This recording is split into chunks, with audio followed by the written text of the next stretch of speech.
السلام علیکم ناظرین، میں ہوں سلمان فرید روہاڑی. آپ دیکھ رہے ہیں سلمان فرید یوٹیوب چینل. ناظرین، جیسے کہ پوری قوم نے فلسطین کے اوپر ظلم ہوتے ہوئے دیکھا، ہمارے پاس ویڈیوز آئیں، ویڈیوز دیکھی ہم نے. ایسے ہی پاکستان میں کسی بھی جماعت نے ان کے اوپر کوئی ایکشن نہیں لیا اسرائیل کے اوپر، جیسے وہ ظلم کرتا رہا اور کرتا چلا گیا. ایسے میں جماعت اسلامی اٹھی اور جماعت اسلامی کے کارکنان گھروں سے نکلے اور انہوں نے اپنے احتجاج ریکارڈ کروائے اور ان کے ساتھ پورا یکجہتی کا اظہار کیا. تو ایسے ہی میں میرے ساتھ موجود ہیں ڈائریکٹر فارن افیئر جناب عاصر لقمان قاضی صاحب.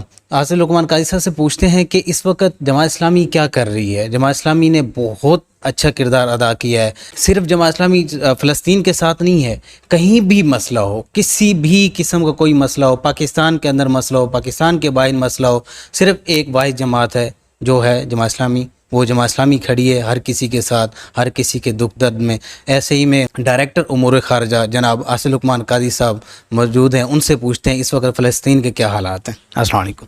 وعلیکم السلام. قاضی صاحب، اس وقت کیا حالات ہیں، اصل حقائق کیا ہیں، کیا چل رہا ہے اس وقت؟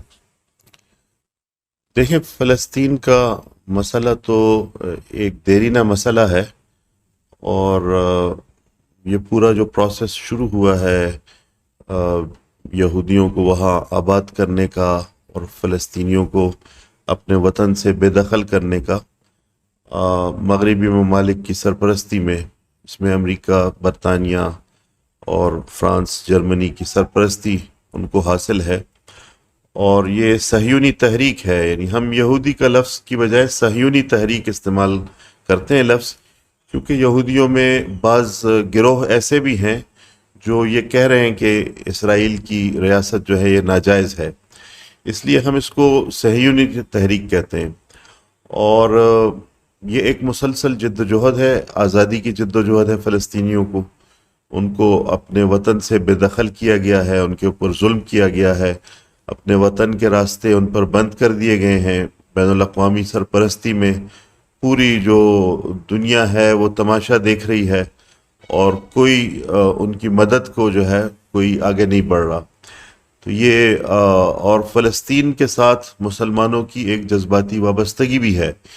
یعنی یہ صرف فلسطینیوں کو وطن سے بے دخل کرنے کا معاملہ نہیں ہے، بلکہ ایک تقدس بھی اس علاقے کا ہے.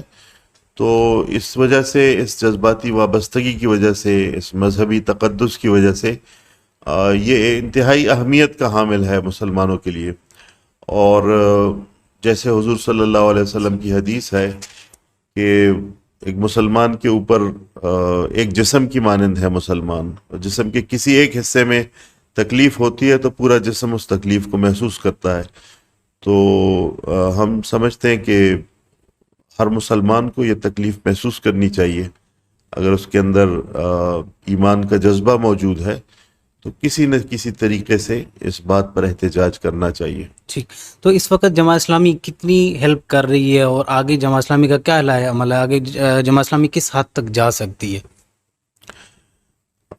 ہمارے ویلفیئر کے ادارے ہیں. الخدمت فاؤنڈیشن جو ہے یہ ویلفیئر کا ادارہ ہے، اس کی اپنی ایک قانونی حیثیت ہے. ان کے ذریعے سے ہم ترکی کے بعض اداروں کے ساتھ ہمارا اس میں ایک اشتراک ہے، کیونکہ ترکی کے اداروں کو ایکسیس حاصل ہے وہاں غزہ تک کا، اور وہ وہاں جا سکتے ہیں. غزہ کا جو علاقہ ہے اس کا بارڈر مصر کے ساتھ لگتا ہے. جو بارڈر کا ایریا ہے اس کو رفح کہتے ہیں.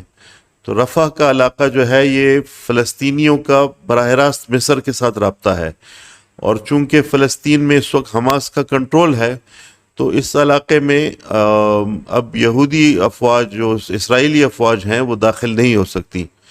اس لیے یہ براہ راست بارڈر جو ہے یہ اہل غزہ کا مصر کے ساتھ ہے، فلسطینیوں کا مصر. اس کے درمیان میں کوئی اسرائیلی فوج حائل نہیں ہوتی، نہ کوئی اسرائیلی علاقہ اس کے درمیان میں آتا ہے. یہ مصر کا اور فلسطینیوں کا آپس کا معاملہ ہے. بہت عرصے تک مصری حکومت نے، جو سیسی حکومت ہے، اسرائیل کے کہنے پر انہوں نے اس کو بند رکھا، اور اس ظلم میں وہ بھی شریک رہے کہ جو غزہ کا محاصرہ تھا. لیکن ابھی حالیہ دنوں میں زیادہ دباؤ کی وجہ سے ان کو یہ راستہ کھولنا پڑا ہے، اور اس وقت ایک لمیٹڈ طریقے سے بعض لوگوں کو ایکسیس حاصل ہے، جس میں وہ ترک ادارے بھی ہیں جو فلسطین کے اندر جا کر ویلفیئر کا کام کر سکتے ہیں، تو ان کے ذریعے سے ہم امدادی سامان اور امدادی کام کرتے ہیں وہاں پر۔ مطلب یہ ہے کہ ڈائریکٹ ایکسیس نہیں ہے پاکستان کو، پاکستان سے کوئی بھی جا سکتا ہے وہاں پر ڈائریکٹ، اس طرح کوئی امدادی نہیں، ڈائریکٹ ایکسیس نہیں ہے، ہم ترک اداروں کے ذریعے سے یہ سامان بھیجتے ہیں۔ ٹھیک ہے۔ تو قاری صاحب، اسرائیل کو یو اے ای نے تسلیم کر لیا ہے، تو آپ کو کیا لگتا ہے سعودی عرب بھی اس کو تسلیم کرے گا؟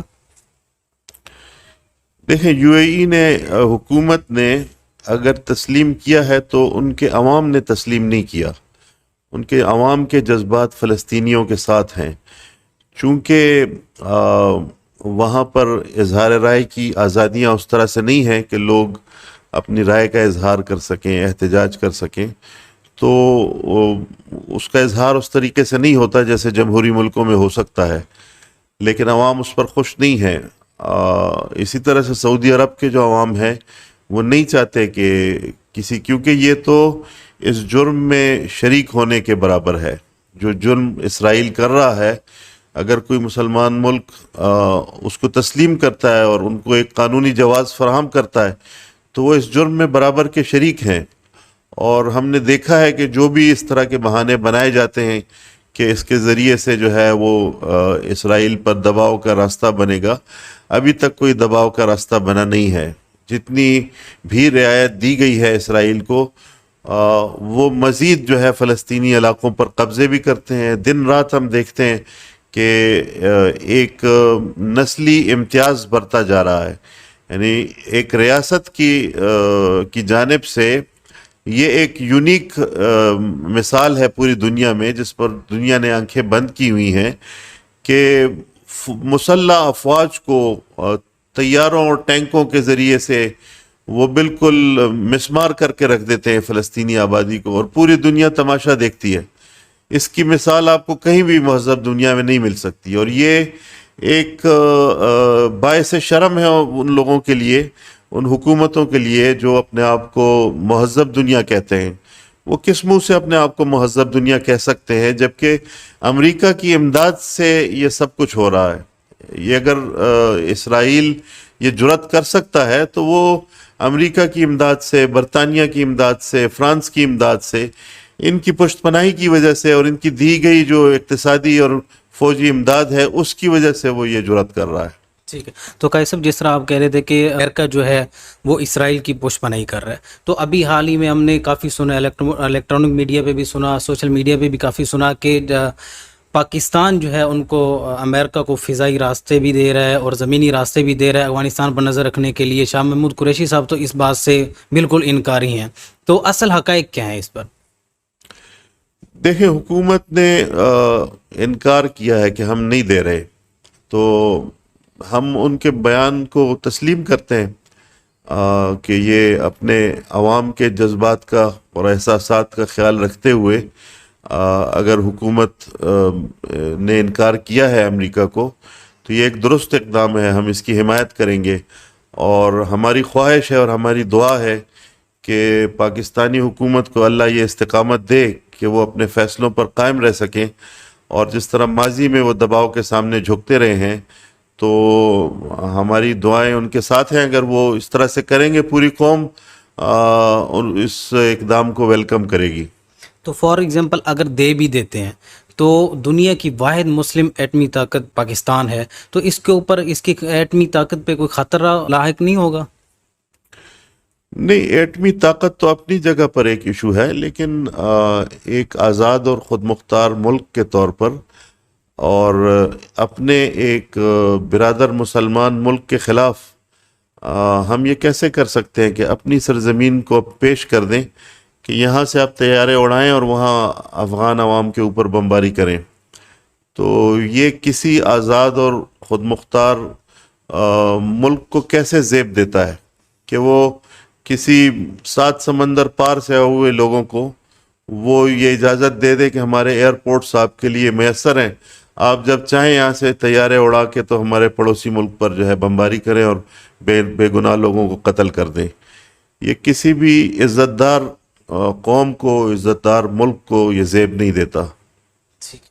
تو قائد صاحب، جس طرح ابھی سی پیک کا سلسلہ ہمارے ملک میں چل رہا ہے، حکومت کر رہی ہے، ادھر سے پیسہ بھی آ رہا ہے، سب کچھ آ رہا ہے، تو حکومت اس کے اوپر سارا کچھ چلا رہی ہے، تو کیا جماعت اسلامی ان کی پالیسیوں سے مطمئن ہے؟ سی پیک کی آپ بات کر رہے ہیں؟ سی پیک کی جی، سی پیک تو ہم سمجھتے ہیں کہ ایک پاکستان کی اقتصادی ترقی کے لیے ایک اہم موڑ ہے یہ، اور ہم اس کی حمایت کرتے ہیں۔ سی پیک میں یہ تو ہماری ذمہ داری ہے، اگر جو لوگ خدشات کا اظہار کرتے ہیں، یہ پاکستانی حکومت کی ذمہ داری ہے کہ وہ سی پیک کے لیے کچھ ٹی او آرز جو ہیں وہ ان کا اعلان کرے کہ یہاں پر جو پروجیکٹس ہوں گے اس کی شرائط کیا ہوں گی۔ اس کی شرائط کا متعین کرنا یہ پاکستانی حکومت کا کام ہے۔ اکنامک زونز کیا ہوں، کہاں بنیں گے، اس کی شرائط کیا ہوں گی، اس میں پاکستانی امپلائمنٹ کس حد تک ہوگی، چائنیز پارٹ جو ہے وہ کس حد تک ہوگا، یہ تمام چیزیں ہماری حکومت کے لیے ایک چیلنج ہے۔ لیکن بذات خود سی پیک جو ہے وہ تو ایک خوشائند بات ہے، اور یہ تو اقتصادی ترقی میں اس کا ایک اہم رول ہے پاکستان کی اقتصادی ترقی میں۔ ٹھیک ہے، تو قائد صاحب، دنیا گلوبلائزیشن ہے، عرب اتحاد ہے، یورپی یونین اتحاد جو ہے، تو اسی طرح پاکستان بھی اس طرح اتحاد بنا کے چل سکتا ہے افغانستان کے ساتھ اور چائنا کے ساتھ، اسی طرح ملائیشیا کے ساتھ اتحاد بنا کے چل سکتا ہے؟ اس کے کیا فوائد ہوں گے اگر چلے بھی تو؟ جی بالکل، ہر ملک جو ہے وہ اپنے نیشنل انٹرسٹ کو دیکھتے ہوئے اپنے اتحاد جو ہے وہ بناتا ہے، اقتصادی اتحاد بھی بناتا ہے، فوجی اتحاد بھی بناتا ہے، اور چین ایک دوست ملک ہے پاکستان کا۔ افغانستان کی غلط فہمیاں ہیں لیکن ان کو دور کیا جا سکتا ہے، ایران کے ساتھ جو ہے وہ تعلقات بہتر بنائے جا سکتے ہیں۔